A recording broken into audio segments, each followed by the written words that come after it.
నాయి బ్రాహ్మణ యువతకు మహిళలకు శిక్షణ ఇచ్చి మా కులవృత్తిని ప్రోత్సహించి మా జీవనాధారం కాపాడాలని నాయి బ్రాహ్మణ సంఘ నాయకులు తూర్పుగోదావరి జిల్లా కలెక్టర్ పి ప్రశాంతికి వినతి పత్రం అందజేశారు.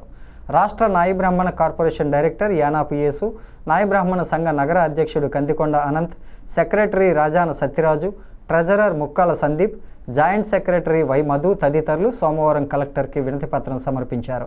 ఇటీవల కాలంలో కార్పొరేట్ సంస్థలు, స్పా, సెలూన్ పేరుతో పెట్టిన సంస్థల్లో అనేక సంఘ వ్యతిరేక పనులు చేస్తున్నట్లు ఫిర్యాదు రావడం, వారిపై కేసులు కూడా నమోదవ్వడంపై ప్రస్తావించారు. దీనివల్ల మా గౌరవప్రదమైన క్షవర వృత్తికి చెడ్డ పేరు వస్తోందని, ముఖ్యంగా బార్బర్ షాపులు నడపడానికి మాకు సమాజంలో ఎవరూ అద్దెకి ఇవ్వడానికి ముందుకు రావడం లేదని వారు ఆవేదన వ్యక్తం చేశారు. ఇవన్నీ గమనించి మా గౌరవప్రదమైన క్షవరక వృత్తిని చెడ్డ పేరు రాకుండా చర్యలు తీసుకోవాలని కోరారు.